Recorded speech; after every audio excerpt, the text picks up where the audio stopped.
Hi అండి. నేరేడు పళ్ళు మన కవులు భలే గ్రేట్ కదండి. ప్రతి పళ్ళకి ఒక పాటలు రాసేసారు సినిమాల్లో. ఈ పాట చూస్తే మీకేం పాట గుర్తొస్తుందండి? మీకైతే లేటెస్ట్ పాట గుర్తొస్తుందేమో. నాకైతే సొమ్మొక్కడిది సోకొకడిదిలో ఒక పాట ఉంటుందండి.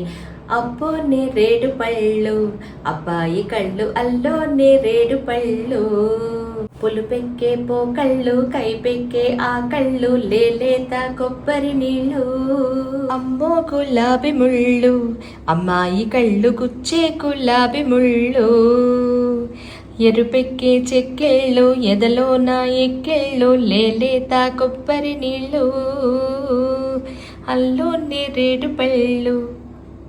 ఆ పాట గుర్తొస్తుందండి. ఇవి యాక్చువల్లీ సంవత్సరానికి 1-2 సార్లు ఖచ్చితంగా తింటే, ఎస్పెషల్లీ పెట్స్ పెంచుకునే వాళ్ళండి, లోపలంతా ఏ ఫర్ ఉన్నా లేకపోతే పిల్లలకి ఎట్లా ఉంటుంది, టేస్ట్ అయితే కొంచెం డిఫరెంట్ ఉంది, కానీ ఎలా అయినా సరే తిన్నామంటే చాలా హెల్త్కి మంచిదండి. గట్ క్లీన్ అవుతుంది. టేస్ట్ ఎలా ఉన్నా ఎలా అయినా సరే పిల్లలకి, పెద్దవాళ్ళు, ప్రతి వాళ్ళు తినే అలవాటు చేసుకోవాలి. ఇవి సీజనల్గా దొరుకుతాయి కాబట్టి, ఇప్పుడు దొరికాయి కాబట్టి మేము తెచ్చుకున్నాము.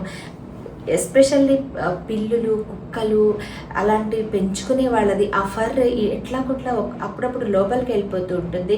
సో ఈ ఒక్క ఫ్రూట్కే ఆటోమేటిక్గా క్లీన్ చేసే గుణం ఉందండి. సో నేరేడు పళ్ళు దొరికితే కనుక ఎట్టి పరిస్థితుల్లో తెచ్చుకోకుండా ఉండద్దు. పిల్లలు, పెద్దవాళ్ళు నచ్చినా నచ్చకపోయినా ఖచ్చితంగా తినాలి. తినంగానే నోరంతా అయిపోయి ఆ కలర్ అసలు చాలాసేపు ఈజీగా చెప్పేయచ్చు నేరేడు పండు తిన్నామనేసి. సో ఈ కలర్ క్లోత్స్ కూడా ఎంత బాగుంటాయండి, డార్క్ పర్పుల్లో వస్తాయి కదా. వీటి కలర్ కూడా చాలా బాగుంటుంది. హెల్త్కి ఎంతో మంచి చేసే ఈ నేరేడు పళ్ళు తప్పకుండా మీరు తినండి. హెల్త్ డెఫినెట్గా బాగుంటుందండి. ఇవన్నీ న్యాచురల్ కదా.